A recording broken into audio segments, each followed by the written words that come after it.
Uma ótima tarde a você. O Agricultura BR começa agora. Você sabe que estamos pelo portal sba1.com ao vivo para todo o país, pelas parabólicas, pela NET, pela Claro TV, no canal 190 também, no sistema HD. E você acompanha com sinal aberto em todo o Mato Grosso do Sul pela TV Imaculada Conceição. E o programa de hoje, vou abrir falando a respeito de uma relação que eu acho extremamente importante e fundamental para o produtor rural, principalmente o sojicultor, entender.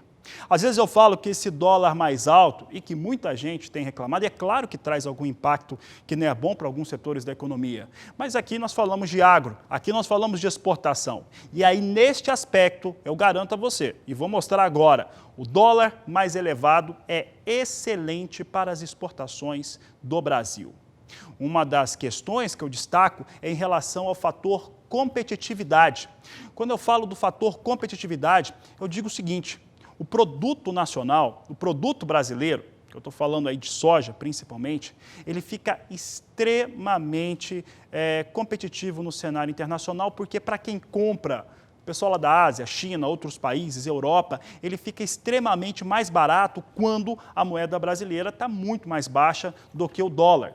Um outro fator importante é em relação àquilo que é arrecadado aqui no Brasil. Porque o valor pago por saca na moeda local vai lá em cima. E esse fator é fundamental, é uma revolução neste momento. O produtor sabe muito bem disso. Hoje, mais cedo, eu conversava com o Adriano Faleiro, estava participando do programa dele agora rapidinho, e nós falávamos hoje cedo o seguinte, que quando você tem este cenário, os números de comercialização antecipada da soja vão lá em cima. Esse dado que é muito importante de se ter e de se saber para mostrar que algumas coisas que acontecem que muita gente reclama pode ser muito bom para você. Então aqui a nossa equipe do Agricultura BR preparou dois levantamentos. Um mostrando o dólar nos últimos 30 dias e o outro mostrando a soja negociada em um dos mais importantes portos do país. Começamos pelo dólar, gráfico preparado para 30 dias de negociação. Vamos ver como é que o dólar se comportou? Olha só o que nós temos aqui. Nós temos aqui a relação de $1 para a relação de reais. Você observa que nós temos aqui no dia 6 de fevereiro, R$ 4,27 para a moeda norte-americana.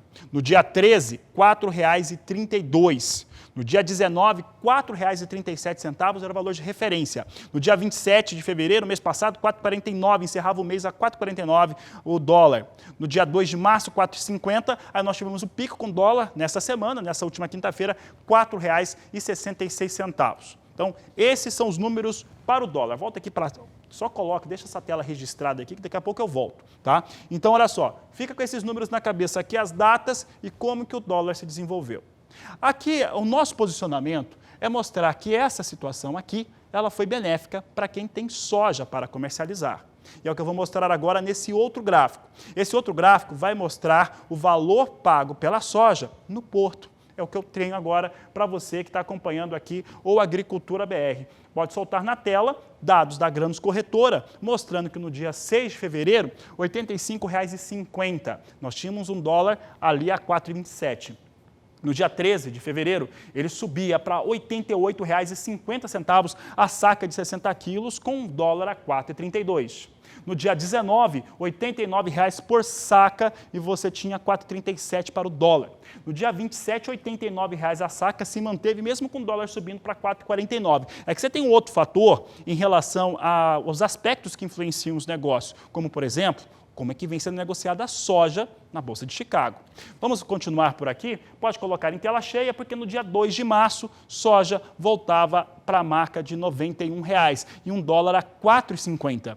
Já no dia 5 de março, R$ 94,50, claro, se aproveitando de um dólar a R$ 4,66. Também é razoável lembrar que aquela semana de carnaval, dia 27 foi quinta-feira de carnaval. Aquele dia 27, nós tínhamos uma situação para os negócios no Brasil totalmente parado, porque era semana de carnaval. Apesar de ter aquela retomada, é uma semana, não, é inegável, uma semana meio morta no Brasil. Mas aqui, por hora, para você que é sojicultor e para você que trabalha com algum produto de exportação, trabalha com carne, a relação é a mesma. Tá? Dólar mais elevado é extremamente bom, é muito bom, ainda mais quando vai mantendo um patamar, porque não está tendo aquele sobe e desce, é muito bom para quem trabalha com produtos da pauta de exportação. Pode ser soja, pode ser milho, pode ser carne bovina, carne suína, pode ser madeira, pode ser celulose, pode ser o que for. É que aqui no caso da soja, esses números refletem diretamente e muito rápido no bolso do sojicultor que está travando negócios no mercado futuro.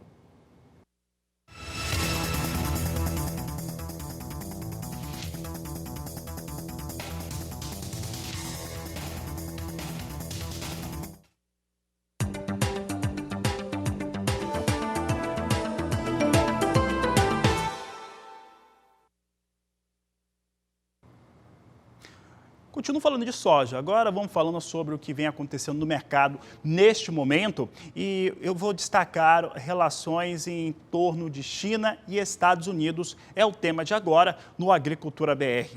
Aliás, é o principal destaque do mercado da oleaginosa, isso porque a China isentou de todas as tarifas a importação de soja dos Estados Unidos e com isso ela cumpre parte daquele acordo feito em relação aos Estados Unidos na primeira fase do acordo comercial entre as duas maiores potências econômicas do mundo. Esse elemento é fundamental para entender o que vem acontecendo agora, porque há dados e números que são discutidos em relação a norte-americanos e também chineses, que é muito provável que não consiga se bater. Um dos fatores é que China continua assediando a produção brasileira, e muito. O Brasil teve recorde de exportação de soja durante o mês de fevereiro. E por mais que algumas questões que são ligadas à sanidade estejam influenciando o mercado neste momento, é importante ressaltar. Lembra que eu falei há pouco que a comercialização futura já estava sendo realizada, né? O produtor de soja está vendendo muita soja, a soja já foi vendida. Então pode ser que você não tenha números de embarques a partir ali do mês de abril, do mês de maio, até junho, julho, que sejam tão expressivos quanto a de anos anteriores. Só que vai acumular tudo para entrega a partir de agosto. É isso mesmo, porque essa soja já foi negociada. Essa soja vai sair do Brasil em algum momento. Então, não se assuste se em algum momento alguns números ficarem abaixo daquilo que estava sendo expectativa, porque já foi comercializado e comercializado em cima de uma safra recorde para a oleaginosa aqui no Brasil, que deve ficar aí, de acordo com as fontes, entre 121 milhões até 124 milhões de toneladas. É muita soja produzida e muita soja comercializada. Mas falando sobre esse aspecto aí direto em relação à China e Estados Unidos, eu destaco aqui que Pequim fez essa liberação dos 696 produtos norte-americanos, que inclui, por exemplo, milho e soja, já há algum tempo, e agora retira totalmente essa tarifação.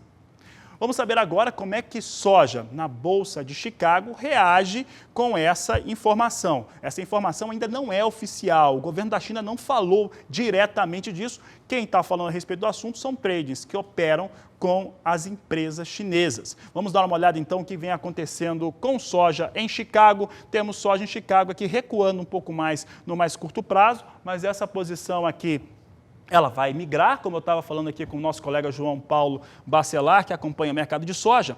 Março vem a 8 dólares e 83 centos por bushel, mas os contratos vão migrando para maio. Maio vem a 8 dólares e 95 centos por bushel. Julho, 9 dólares e 3 centos o bushel. Agosto vem na estabilidade a 9 dólares e 3. Posição de maior liquidez, não há dúvida, eu falo da posição do mês de maio, é o que a Agricultura BR vai destacando aqui para o público em todo o Brasil.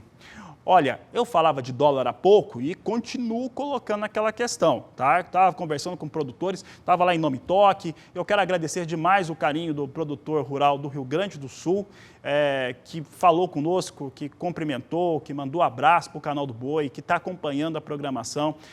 Se tem um momento que é feliz para quem trabalha com isso, é quando se tem o contato com o público, com o telespectador e, particularmente, ficamos muito, eu e os colegas que estiveram presentes e que ainda estão presentes nessa grande feira que é a Expo Direto Cotrijal, que vai encerrar daqui a pouco, inclusive lá em Nome Toque.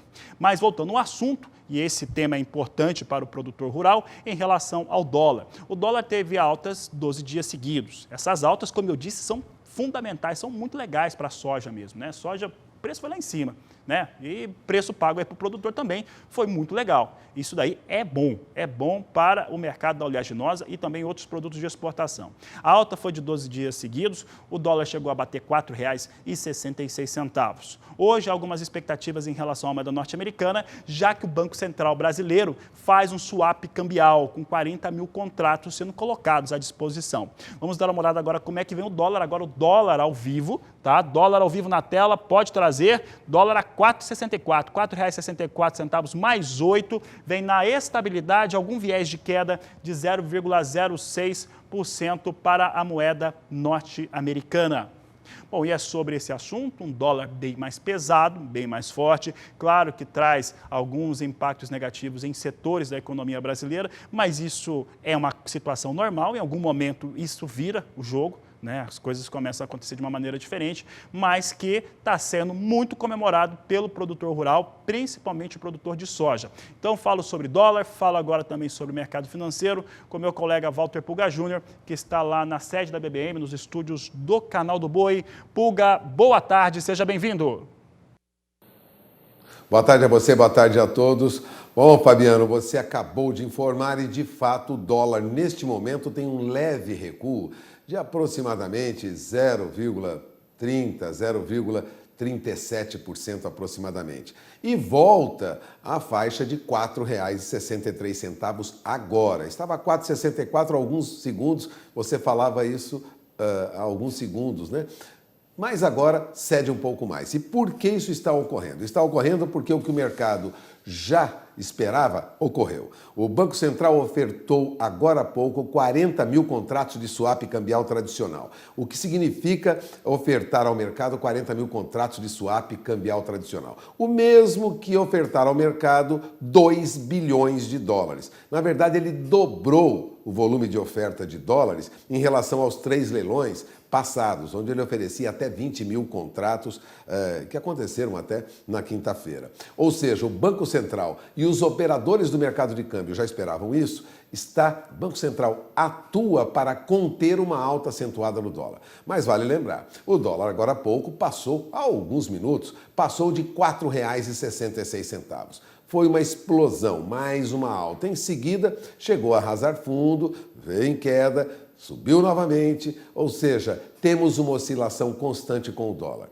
Os operadores do mercado de câmbio, sejam bancos, sejam casas de câmbio, essa compra e venda de dólar comercial, e lembre-se, não é o dólar que é negociado lá para você viajar para Miami, para você viajar para a Europa, para você viajar para os Estados Unidos. Não, é o dólar comercial. Está agora a 4,63. E como se comporta o dólar turismo? Bom, o dólar turismo era destaque ontem no noticiário. Era vendido na faixa de R$ 5,00. Ou seja, para passeio, para visita a famílias, né? Para sair do país, dólar turismo está na faixa de R$ 5,00. O dólar comercial, sim, é que opera agora em queda com essa atuação do Banco Central. Agora, essa situação está causando um temor em todo o mercado financeiro internacional, essa situação de turbulência que nós temos hoje, causada aí por um crescimento menor da China, repercutindo no crescimento menor também de outras economias no mundo, e isso vai afetando o mercado de bolsa. Nesta madrugada, as principais bolsas da Ásia vieram em queda, aliás, praticamente todas. Tóquio recuou 2,72%, Hong Kong caiu 2,32%, Seul teve um índice Kospi com queda de mais de 2,15%, Singapura, Taiwan, Sydney na Austrália. E o que ocorre em Nova York agora? A bolsa tem forte baixa lá também, apagando todos os ganhos que as bolsas lá nos Estados Unidos tiveram. As bolsas de Nova York vieram em queda, o chamado, o chamado bairro do Wall Street, né? Aquela região onde estão concentradas as grandes bolsas do mundo, né? E são bolsas que estão nos Estados Unidos.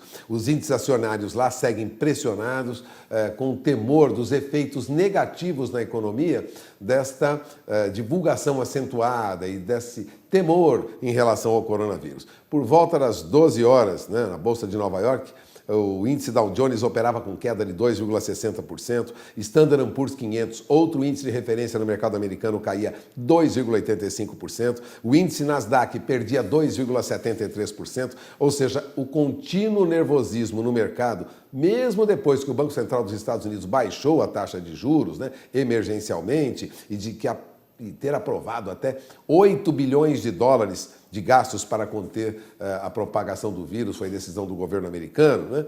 Essa decisão do Banco Central e do governo americano lá nos Estados Unidos acabou não evitando, na verdade, uma queda acentuada nos principais índices de bolsas nos Estados Unidos. Não é diferente, portanto, o que ocorreu na Ásia, não é diferente na Europa, não é diferente nos Estados Unidos. E aqui o que ocorreu? Uma derrocada na nossa Bolsa. Veja, a nossa Bolsa agora opera aos 91.187 pontos, bem abaixo dos 100 mil pontos. A queda é de quase 4% agora. Ontem nós tivemos uma baixa de 4,65%.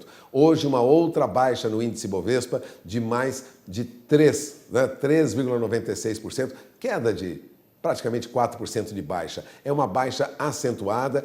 Na máxima hoje, a pontuação do índice Bovespa não passou muito de 102 mil pontos, então nós temos uma derrocada mesmo na Bolsa Brasileira. Depois da baixa de ontem, repito, de 4,65%, nós temos uma queda agora de 4% neste momento, sabendo que caímos mais. Chegamos a operar na faixa de 97 mil pontos hoje. Portanto, nós temos aí um ajuste do mercado em índices de bolsa bem abaixo do que a princípio se esperava no início deste ano. Isso não ocorre só no Brasil, ocorre com empresas brasileiras e também com empresas em todo o mundo. Há um ajuste no mercado internacional para todos os negócios da economia, porque já se sabe, já se constata que o crescimento mundial será menor do que a princípio foi esperado. Será menor do que o crescimento mundial do ano passado. Portanto, 2020 haverá um encolhimento na economia. De olho na informação, porque isso pode alterar o seu negócio. Para o agronegócio brasileiro, ainda caminho positivo, mas em valores, os valores de negociação de produtos agrícolas tendem a baixar daqui para frente. Não muito, mas tendem a trabalhar num patamar mais baixo do que nós vimos recentemente. É com você, Fabiano. Obrigado, Pulga. Uma boa tarde a você. E olha, vou trazer agora, falei bastante a respeito de dólar hoje. Dólar mais forte está privilegiando negócios com produtos de exportação já há algum tempo. Soja, o preço é muito forte e a comercialização antecipada da safra, ela vem de uma maneira muito interessante. Ela vem muito interessante nos principais estados produtores, pelo menos os 5 principais estados, com exceção do Rio Grande do Sul, que está com a comercialização vem um pouco mais lenta, o ritmo, até por conta da questão da seca, mas Mato Grosso vem muito acelerado, Paraná, Goiás e Mato Grosso do Sul, aceleração lá em cima. Vamos dar uma olhada então como é que vem as posições negociadas em alguns dos principais portos do país. Está na tela, nós temos aqui no dia de hoje, portos de Santos e Paranaguá. Santos com negócios R$ 93,00 a saca, Paranaguá R$ 93,50 por saca de 60 quilos. Vamos dar uma olhada agora como é que, informação da Granos Corretora, aqui nossos amigos, mas vamos dar uma olhada agora como é que vem alguns estados, desde que eu citei, Mato Grosso e Paraná, como é que são as cotações do mercado físico.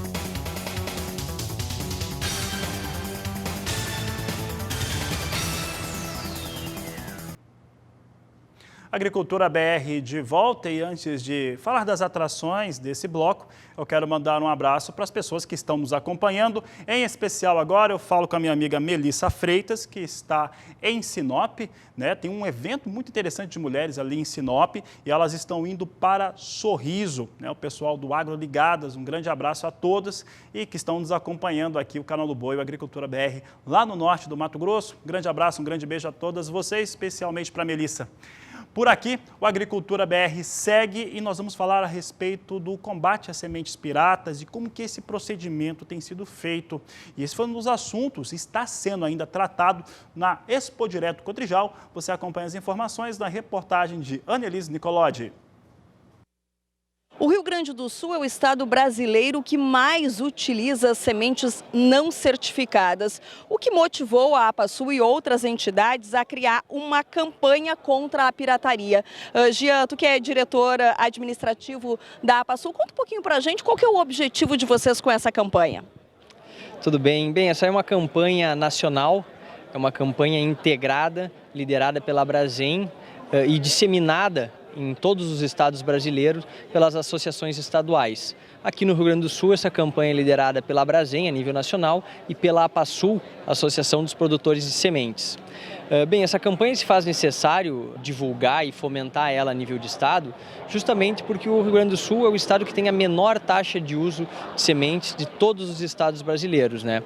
Essa não é uma estatística que nos orgulha, muito pelo contrário, porém vale salientar também que no decorrer desses anos, o estado que mais incrementou a utilização de sementes também foi o estado gaúcho.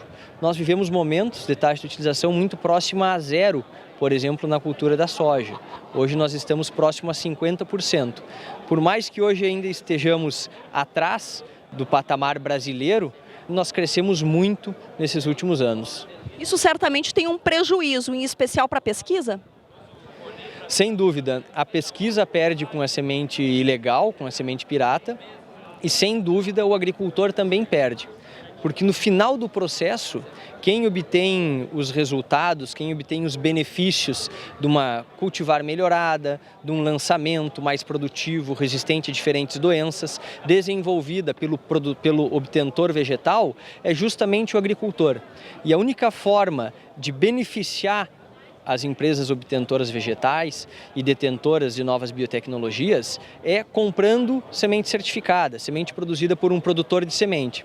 Toda semente que sai fora desse escopo, ela não consegue remunerar a pesquisa. Logo, se não remunera a pesquisa, num longo prazo, podemos até desestimular essas empresas a lançar novas cultivares e assim alavancar o agronegócio brasileiro, né?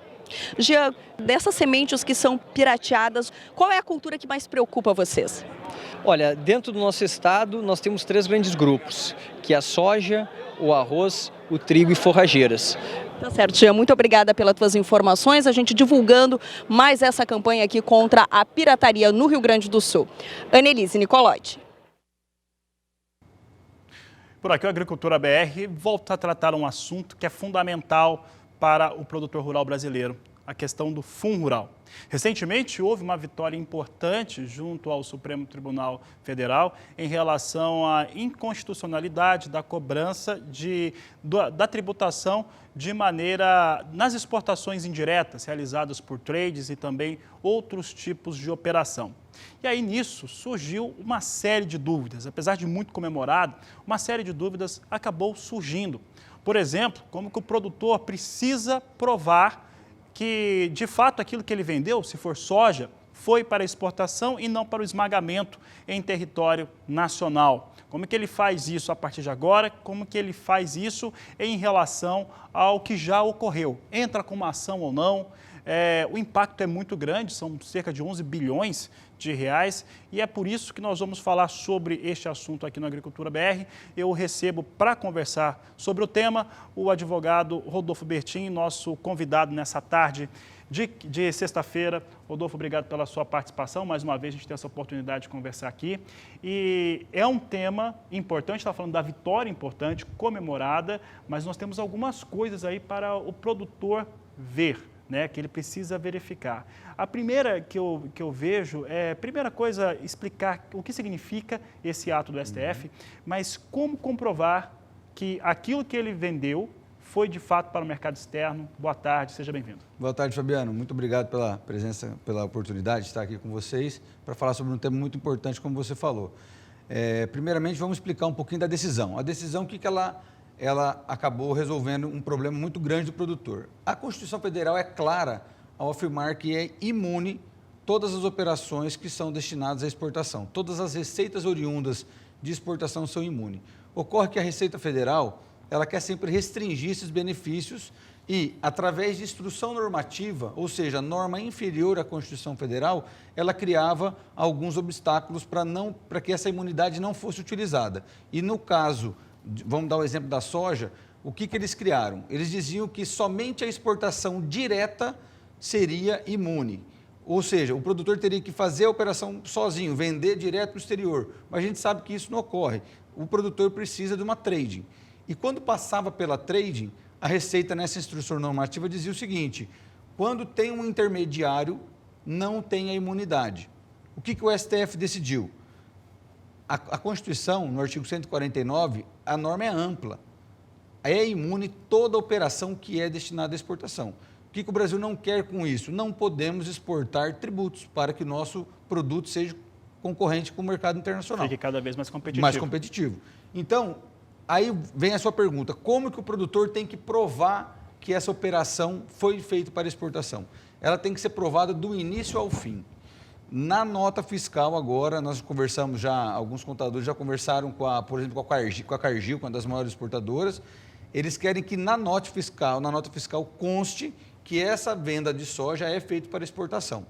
E nós temos que provar todo o caminho que ela faz até o embarque no navio para exportação. A Receita Federal, como você falou, quer saber se essa soja realmente saiu para o exterior ou se ela foi esmagada aqui ou foi beneficiada aqui no Brasil. Se for comprovado que essa soja foi vendida no mercado interno, não tem o direito à imunidade. Essa é a pergunta sua principal. E na esteira dessa decisão, e também das ações da Receita Federal, que, como você acabou de bem dizer, tentou restringir a utilização, que não dá nem para dizer que é um benefício, né? Mas é uma maneira do país ser competitivo no cenário internacional com seus produtos. Como é que o produtor hoje faz para rever aquilo que ele pagou indevidamente? É isso. Pagou então, a mais. O que ele vai ter que fazer? É importante frisar que essa decisão do STF foi no dia 12 de fevereiro, mas ela ainda não teve a publicação do acordo. Depois de publicado, com certeza a Receita deve entrar com um recurso que chama embargos de declaração, que é onde o STF vai modular o efeito dessa decisão. Então, nós temos que esperar esse momento para definir alguns pontos. O que é a modulação da decisão? Ele vai definir se essa decisão é apenas daqui para frente ou se ela vai abranger os casos passados. Então, nós temos que esperar. Mas vamos lá, o produtor, agora, antes mesmo de ter essa decisão do STF, de publicar o acordo, a gente recomenda que o produtor busque o seu direito, porque às vezes o STF vai falar o seguinte: quem entrou com a ação tem o direito. Então, o produtor que já está discutindo vai ter o direito. Lembrando sempre, Fabiano, que desde que ele tenha a documentação hábil em mãos, ou seja, nota fiscal, ou contrato com a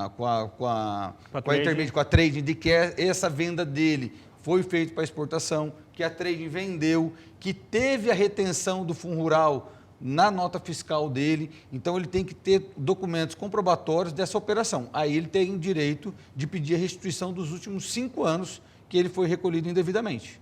Rodolfo, e essa documentação, essa que do momento que já pagou, né? Pagou a mais, né? Pagou a mais do que devia. Ela vai depender também de uma boa vontade enorme dessa trade de conceder documentações a respeito daquelas cargas, se for soja, né? Mas podem ser outros produtos, mas a carga específica de que saiu de fato para exportação e como que ela percorreu dentro da cadeia produtiva. Com certeza, depende, porque se na nota já não saiu claro que é para exportação, o produtor vai ter que correr atrás de toda essa documentação e ir atrás dessa documentação da trading de que ela realmente efetivou essa exportação no final. Tanto que a Receita exige até a comprovação do embarque lá no porto dessa mercadoria. Então, realmente, vai ter que ter todo mundo trabalhando junto a favor, ajudando o produtor a recolher essa documentação. Mas o produtor, junto com o seu contador, através das notas fiscais e mais esses documentos que ele tem que pedir para as exportadoras. Isso nos coloca na seguinte questão. quando do início, né, a partir de agora, do processo de venda, e para comprovar que essa soja vai ganhar mercado externo, ainda que tenha uma nota fiscal, que ali tem um campo que registre que foi para exportação, o destino dela, vai ter que ter esse acompanhamento até a saída do país. Nós conversamos com algumas exportadoras grandes, o que eles querem que o produtor faça. O produtor hoje vai ter que, aquele que vende muito para exportação, para trading, ele vai ter que ir no Estado pedir um regime especial para que na nota fiscal já conste lá no código de saída que é para exportação. Então, daqui para frente, as trades já vão exigir isso. O produtor vai ter que fazer perante a Secretaria de Fazenda, os contadores são acostumados com esse procedimento, para que a nota já saia corretamente, já saia com fins específicos para exportação. E, claro, comprovar toda a operação da mesma forma. Esse impacto, chamado impacto de 11 bilhões de reais, seria sobre o que vai ser faturado ou aquilo que já se... Aquilo que já foi pago. Então, a Receita Federal já estima o impacto dessa decisão do STF. Ele já sabe que o STF definiu que ela é inconstitucional, então se todo mundo for buscar os seus direitos, a Receita tem que devolver 11 bilhões. Né? Então, por isso que a Receita sempre fala desse impacto para o governo, do que tem que desembolsar para pagar os produtores. Vou reforçar uma pergunta agora, para a gente encerrar, você já citou isso. Se eu sou produtor rural, eu sei que tem muita gente agora que está nessa condição e pode estar nessa condição com outras culturas também, como, por exemplo, café que vende para tradings. Né? São pequenos produtores, inclusive, não são produtores médios, não. As propriedades de café são bem menores, né? Que vendem para tradings. Produtor de café, produtor de milho, de soja, de cacau, seja lá o que for.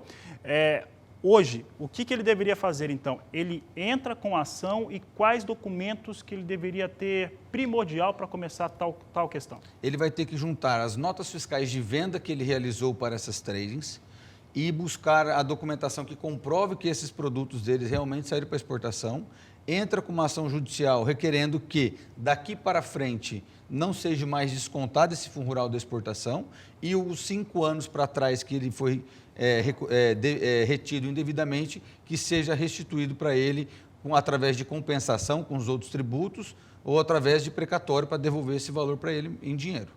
Muitos produtores já estão fazendo isso? Já estão fazendo, tanto que essa ação já é uma ação antiga, que já estão brigando. Agora, aqueles produtores que não entraram, têm que entrar. Outro ponto importante, Fabiano, também é a questão de quem vende gado para o frigorífico, né? Que é uma operação é a mesma coisa, só que é mais complicado às vezes porque o produtor às vezes não sabe se aquela carne dele ficou no mercado inteiro ou no mercado externo, ou se foi para exportação. Então, mas por conta do fator de rastreabilidade, o controle da carne não é até mais fácil? Aí nós temos que ver na prática a questão de documentação, que eu também não sou muito familiarizado no dia a dia com isso aí. Mas o que eu conversei com alguns contadores é que eles já, em alguns casos, pediram para o frigorífico uma declaração de que aquela carne que ele vendeu, que aquele boi que ele vendeu foi para exportação. O frigorífico dá essa declaração sem problemas, não tem problema para conseguir essa documentação. Tá certo. Tranquilo. Tá certo, Rodolfo. Quero agradecer a sua participação aqui. E eu sei, o meu telefone, enquanto isso, estava vibrando aqui, é gente fazendo pergunta.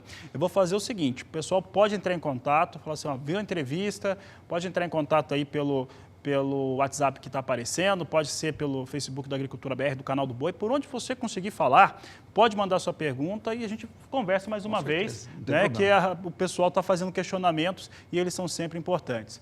Rodolfo, obrigado pela sua participação aqui no Agricultura BR. Muito obrigado. É um prazer recebê-lo. Nós vamos agora para mais um intervalo comercial. Daqui a pouco nós falamos a respeito de mercado de milho, vamos falar sobre o mercado doméstico, o que vem ocorrendo, preços firmes em todo o país.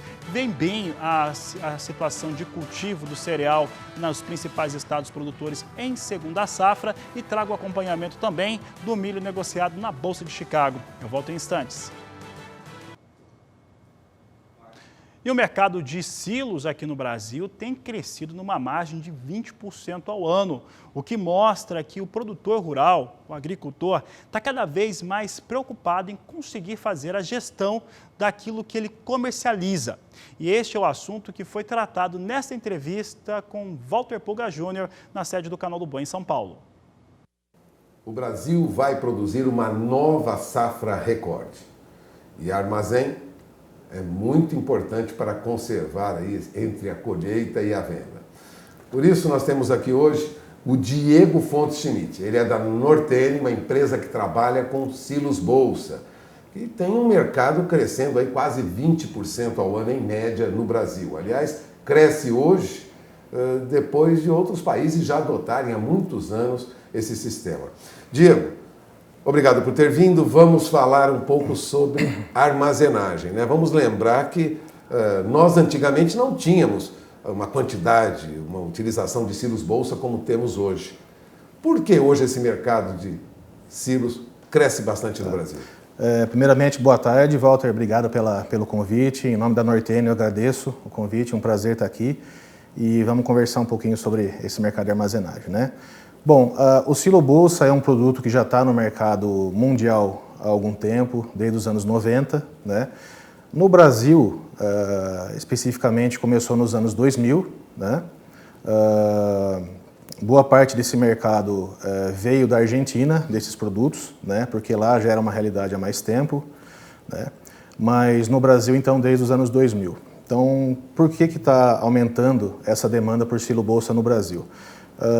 Hoje, os produtores de cereais, especificamente soja, milho, eles têm vários fatores, né, que o levam a concluir que eles têm que comercializar o seu produto na melhor época, né? Ele já conquistou a excelência no na produtividade, na tecnologia, no manejo, os insumos estão cada vez mais com maior qualidade, né? O material genético, as plantas hoje estão mais evoluídos, né? Ou seja, o potencial de produtividade está cada vez melhor explorado pelos produtores. Eles já conquistaram a excelência técnica, né?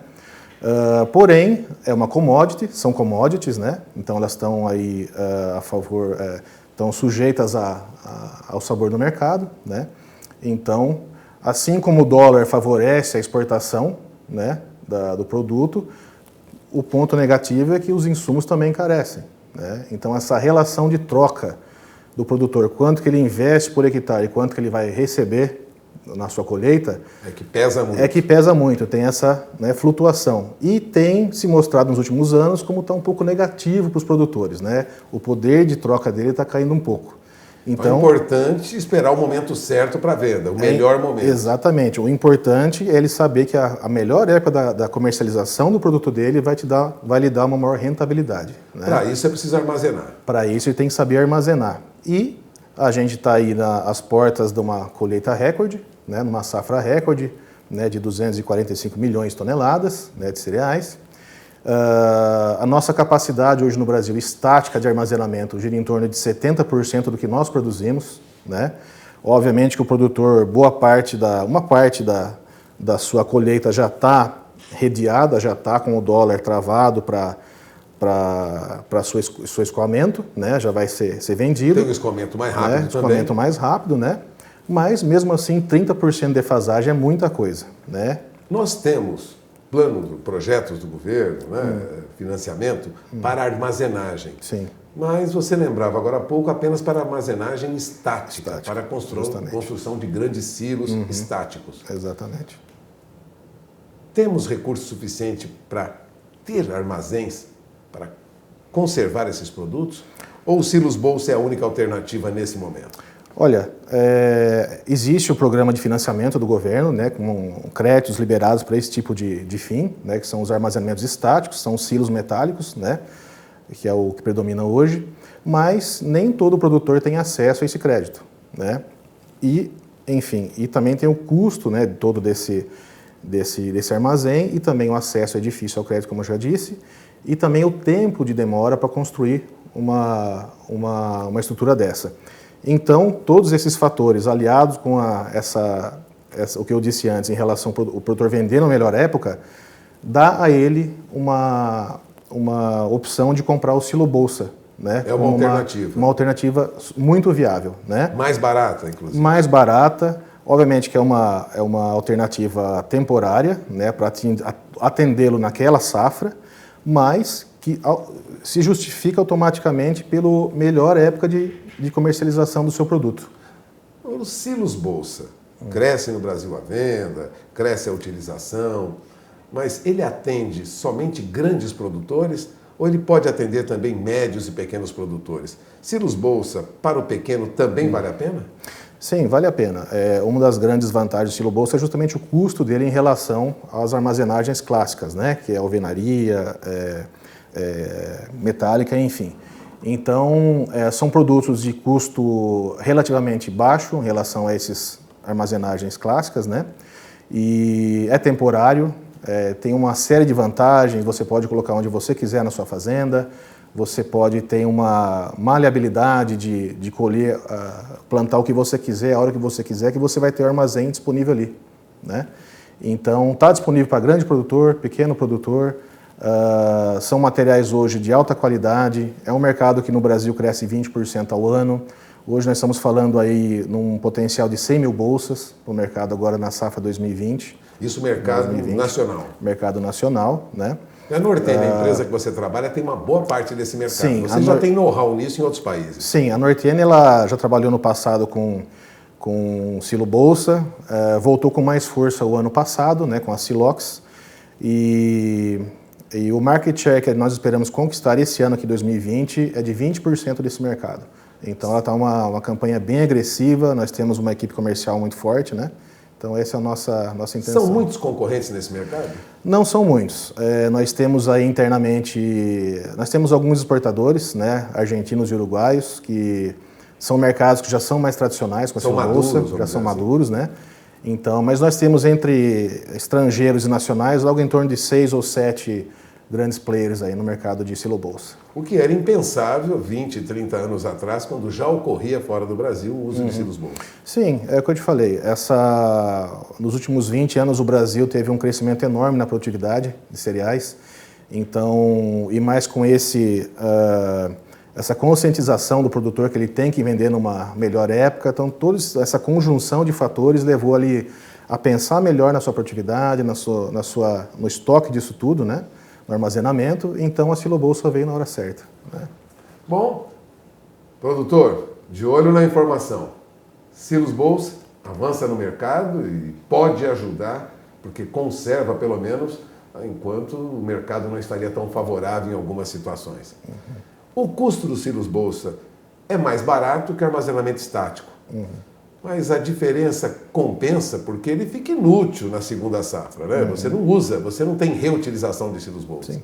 Veja, é uma opção muito viável pelo seguinte, mesmo sendo uma opção temporária, você vai justificar isso vendendo o seu produto na melhor época. Então você vai ter uma rentabilidade maior do que se você tivesse que escoar esse produto, como nós dizemos com o produtor, da mão para a boca, né? Colheu, já vai para as tradings de grãos, né? Então, mesmo que seja um produto temporário, você se justifica pelo custo de investimento inicial, que é em torno de 50% a 60% menor do que um silo metálico, e você justifica também pela rentabilidade que você vai ter na comercialização do seu produto.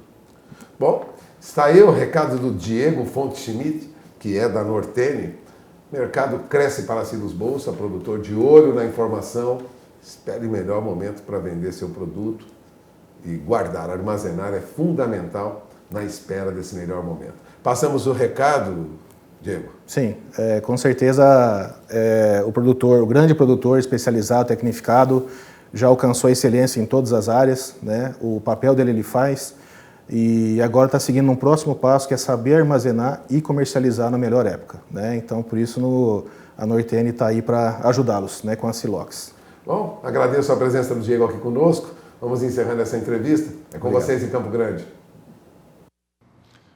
E vamos ver como é que está o valor do milho, né? Como é que vem os preços do milho negociado nos portos, preço bem firme, que o dólar está ajudando. Então, olha só como é que nós temos aqui milho. Milho tem dois fatores, né? Primeiro que ele está sendo muito assediado, milho brasileiro é muito competitivo no cenário internacional com o real desvalorizado, e com isso nós temos Santos com valores a R$ 43,00 a saca de 60 quilos, Paranaguá a R$ 43,50 a saca. São os números negociados em alguns dos dois principais portos do país e apurados pela Grãos Corretora.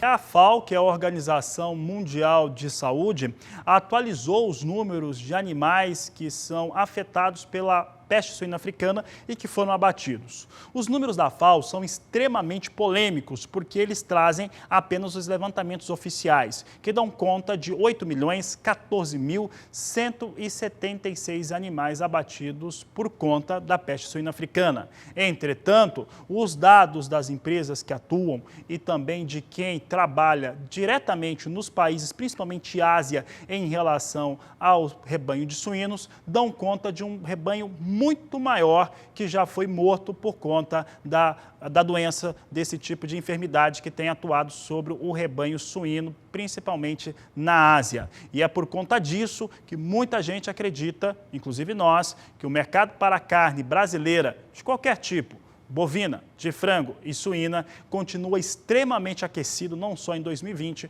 mas 2021 também. E aproveitando este cenário, essa deixa, nós vamos trazer agora uma entrevista que Walter Pulga Júnior fez com o Maurício Nogueira, da Atenagro. Ele fala a respeito das expectativas para a pecuária brasileira no ano de 2020. Maurício, é um prazer recebê-lo aqui mais uma vez. Você frequenta muitos estúdios do Canal do Boi e dependemos aí dos seus estudos e das notícias que você sempre traz. Mas vamos comentar sobre essa perspectiva para o mercado do boi gordo no Brasil durante esse ano de 2020. A princípio, os números mostram que será um ano favorável para a bovinocultura, até para a suinocultura também. E o PIB do agronegócio deve crescer. Mas os preços, embora tenham aumentado, não são aqueles preços muito altos que nós vimos no final do ano. Qual é a perspectiva daqui para frente? Bom, Pulga, sempre um prazer estar aqui, muito obrigado pelo convite, né? É esse mesmo cenário, a gente vê que o ano para as proteínas em geral tende a ser muito bom, né? A única preocupação que a gente tem aí, que afeta muito mais frango e suíno e leite, né? É a questão do custo de produção, milho, farelos e assim por diante. No boi, isso tem um impacto também, mas impacta bem menos na proporção toda do ciclo de produção. Mesmo os animais confinados, né? A gente tem aí um confinamento crescente no Brasil, mas 4, 5% só do total de arroba produzida passou pelo confinamento, né? O restante do animal todo foi feito a pasto. Então nós temos uma perspectiva boa, né? A oferta vai estar equilibrada, né? Não vai ser suficiente para atender a demanda crescente, tanto externa como interna. E na questão interna, do consumo interno, tem as notícias são bem favoráveis. O boi subiu muito, né? A carne no final do ano, agora aliviou, então voltou para um patamar que é remunerador quando a gente considera a média do ano passado, né? Não em comparação, como você bem disse, com o final do ano, mas você tem a sensação de queda para o consumidor, que aconteceu mesmo em relação ao pico do ano. Quer dizer, a inflação do boi já foi mensurada, né? Já impactou, e agora nós temos um preço da carne que paga o preço atual que está sendo feito pelo boi. Então é daí para cenários melhores, né? Claro, a gente deve ter alguma queda, algum aumento em algum momento, né? Nós temos todo o impacto aí logístico causado pela mais histeria do que um problema de fato, que é o coronavírus. Isso atrapalha, mas provavelmente nós vamos ter um comportamento muito parecido com o que foi no ano da greve da paralisação dos caminhoneiros, né? Então você represa um pouco e depois recupera nos próximos trimestres. Então, a perspectiva é muito boa aí para o produtor. O consumidor, você está se baseando nessa perspectiva, e outros economistas também, deve melhorar o consumo de carne. Mas, independente disso, nós temos um aumento muito acentuado, e você também lembrou, dos custos de produção. Seja de insumos, ou seja também para quem trabalha com confinamento, bezerro subiu e subiu muito. Uhum. A relação custo-benefício, ou seja, o que sobra de uma operação este ano na bovinocultura, ainda é favorável? Ainda é favorável. Mesmo comparando com o ano passado, a gente vai ter um aumento na rentabilidade, né, de acordo com o nível de tecnologia que nós estamos falando. Então, claro, né, Pulga, toda essa avaliação a gente tem que considerar os casos a caso, nível de tecnologia, gestão da propriedade. Em termos de indicador, a gente não pega a gestão, mas nós estamos vendo que ao nível de produtividade mais tecnológico vai ganhar mais. mesmo que em porcentagem o custo suba mais do que o preço, né, que não é o que está acontecendo ainda, né, como o preço está mais alto, a margem em dinheiro ela é maior. Né? Então são aquelas nuances que a gente tem que prestar atenção em economia, que às vezes nos confunde quando a gente faz muita análise de porcentagem. E o consumo interno vai ser favorável também. Então a gente tem uma notícia muito boa, que a elasticidade de consumo da carne aumentou. Então, em termos de sobra de dinheiro, maior parte do que ia antes, né, um estudo do CPEA, vai para consumo, aumenta, né, o consumo de carne. Isso tem a ver com o tipo de cortes que nós estamos comendo, melhoria da cadeia produtiva, tem várias razões, né? E outra coisa, que a economia está melhorando. Nós estamos numa semana que está se discutindo, estão chamando de PIBIM, né? Mas a hora que você fraciona o que aconteceu com a economia, o setor privado cresceu 2,8%, 2,7%, se não me engano, e o público caiu. Então, quem emprega, quem gera mais, quem movimenta a economia é o setor privado, que depois vai, com a produção, pagar os impostos que vai alimentar o setor público. Né? Claro, é assim que funciona. Então, nós temos uma economia com, apesar do indicador principal não estar muito interessante, mas o setor privado está avançando. E a tendência é que continue em 2020 e 2021 nós vamos ter um ano de consumo melhor. Bom, nós temos aí um avanço no mercado interno, os números apontam para essa tendência, mas nós temos aí essa turbulência do mercado que, independente de coronavírus, também ocorre uma acomodação em todo o mundo, na economia como um todo. Os bancos centrais se reajustam, os países se reajustam, há uma mudança, independente do que ocorre. A pergunta é, o agronegócio brasileiro avançou? E quando eu falo avançou, é aquilo que Maurício, para quem está acostumado, defende sempre. Nós avançamos na pecuária em tecnologia? Avançamos bastante. Nós temos até, nos últimos 2 anos, uma inversão na tendência. Não é uma inversão, né? É pontual. Aumentou a área de pastagem, coisa que vem caindo nos últimos 18 anos. Só que a gente já tem um estoque de pasto em degradação, que vai entrar o ano que vem em regeneração, que vai voltar e compensar esses 2 anos. Por que isso tem a ver com tecnologia? Porque isso só é possível à medida que você aumenta o pacote tecnológico. Então, as fazendas mais dinâmicas movimentam uma parcela maior de animais e de produção, né? Quando você considera o peso do que está sendo abatido e tudo isso. E as outras de menos tecnologia, tanto maiores como menores, perdem uma proporção maior de pastagem. É um problema social, né? Não ambiental e nem econômico. Né? Do ponto de vista econômico, nós estamos melhorando o desempenho das fazendas e, por incrível que pareça, Puga, mesmo considerando o aumento nos preços do final do ano passado e o preço mais alto desse ano, nós estamos ofertando cada vez mais carne mais barata para o consumidor em valores reais, quando a gente considera, corrige a inflação. Né? Então, só para você ter uma ideia, você estava falando aí do aumento do PIB, a gente tem um estudo próprio que a gente faz encomendado para a BIEC, estamos fechando. A cadeia produtiva é outra metodologia de cálculo, né? A gente envolve mais questões lá, mas a cadeia produtiva de carne bovina entre 2018 e 2019 vai ter aumentado aí cerca de 45 bilhões de reais. Ou seja, é um volume muito grande perto do que tínhamos antes. Muito grande, né? Um aumento considerável, né? Num período que a gente volta a formar estoque, quer dizer, guardar rebanho, que é aquele movimento típico do ciclo pecuário. A gente sai da baixa, né, e entra na alta. Melhorando tecnologia, lógico, haverá uma depuração no mercado e vamos lembrar desse assunto. Pecuarista que não se atualizar, que não fizer um trabalho especial de gestão, que não adotar tecnologia, estará fora do mercado daqui a alguns anos? Com certeza, ele já vem, né? Isso aí é a tecla que a gente vem batendo por alguns anos, né?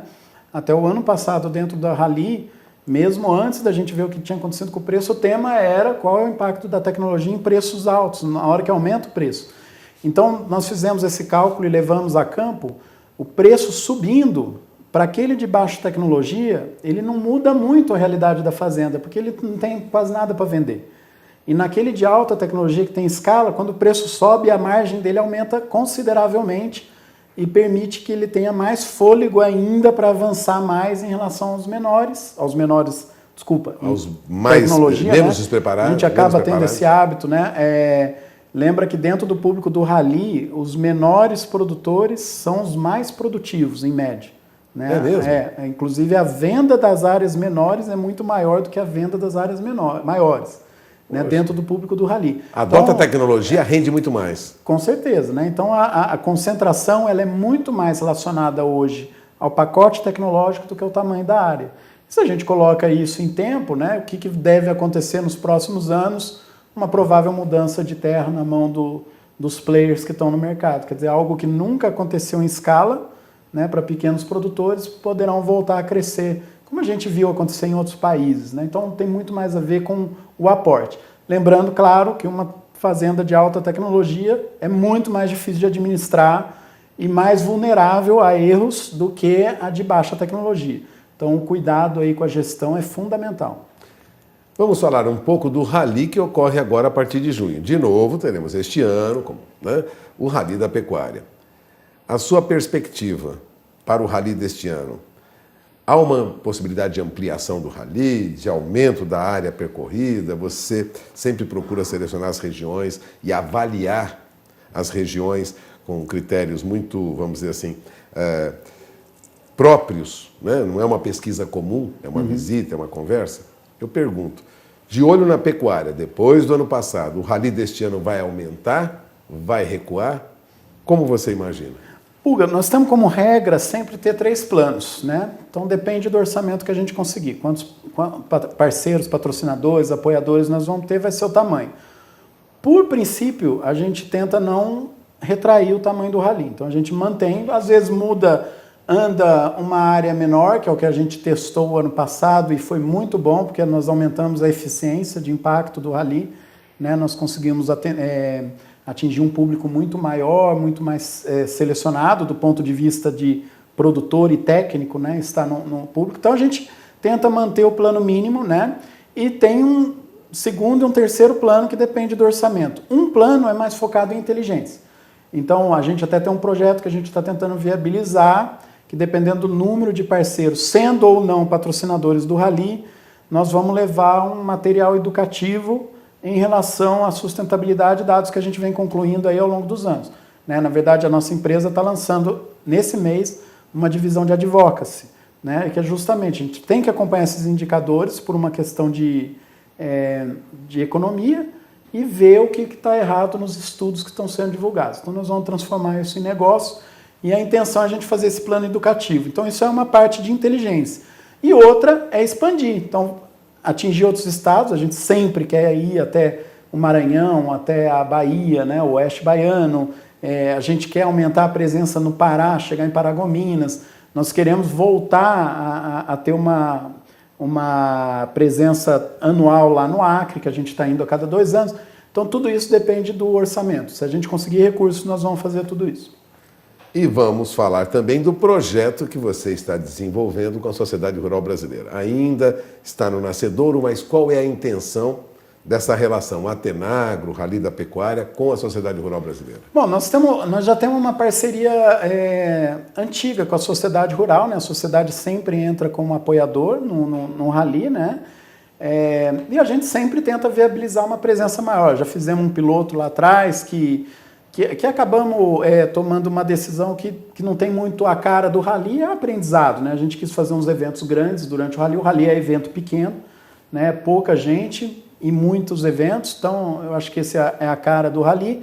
E agora nós estamos tentando nos aproximar de novo, né? Para organizar algum pacote de conteúdo, algum pacote que a gente possa conduzir junto com a Sociedade Rural Brasileira, principalmente para manter uma ponte entre o setor urbano e o setor rural. A gente peca em comunicação pública. Então, isso aí, com qualquer um da nossa área que a gente conversa, a gente é muito mal de comunicação, não conseguimos mostrar o que a gente tem feito, né? E a gente vê a sociedade rural fazendo um plano desse, a gente lá trabalhando num plano desse, o Rally, que é uma iniciativa de alta exposição, de amplitude, que vai para o interior. Então, a gente vê como uma alternativa interessante. Estamos discutindo com eles, tentando ver se a gente tira algum projeto do papel. Agora, né? A informação é para chegar para o grande público, para esclarecer tudo, né? O grande público, o produtor e também o consumidor, quem está na cidade. Produtor e o consumidor. Né? A gente tem que elevar o nível da discussão. Então, às vezes, o produtor também ele se esbarra num tipo de informação, a gente chama de histérica, né? Não é o termo correto, é sensacionalista, né? Tinha fugido a palavra. E aí a gente, não adianta você brigar, você tem que explicar o que é, ó, a verdade é essa, tem isso, tem aquilo, tem cientistas trabalhando nisso há anos, né? Então vamos colocar em contato com esses cientistas, nós temos um pacote de conhecimento dentro do Brasil fantástico, em termos de pecuária, de conservação, de produtividade. Mas não chega ao grande público às Não vezes. chega, e de repente apareceu um monte de paraquedistas achando que eles estão fazendo estudos, estão reinventando a roda. Muita coisa já está pronta, né? E o pessoal, às vezes, achando que isso não está, porque não estudaram, não conversam com os pesquisadores, né? A ideia nossa, Pulga, é aproximar a pesquisa do produtor e do público, né? Então, a gente só consegue fazer isso com parcerias, né? E a gente vê uma abertura ali na sociedade rural fantástica, então sempre estamos conversando e tentando viabilizar alguma coisa nesse ponto. Bom, você acaba de ouvir Maurício Nogueira, diretor da Atenagro, né? Estruturador, coordenador do Rally da Pecuária, que já há muitos anos é feito no país, e absorve dados das regiões pecuárias com um critério bem próprio, avaliando aí avanço da tecnologia, situação de pastagem e analisa também mercado. Agradeço mais uma vez a presença do Maurício aqui conosco. Rapidamente, acompanha comigo como é que vem os negócios com soja em Chicago. Nós tínhamos soja em queda na abertura do programa. Neste momento, a queda continua. Posição de maio, que é a de maior liquidez, vem perdendo 5 pontos a $8,92 o bushel. Acompanha comigo como é que vem o dólar comercial com a atuação do Banco Central brasileiro, que colocaria 40 mil contratos de swap cambial, agora vem perdendo. Recua 0,26% a R$ 4,63 mais 8. Outras informações você tem na terceira edição do Agricultura BR a partir das 16 horas no horário de Brasília. A todos uma excelente tarde e até mais.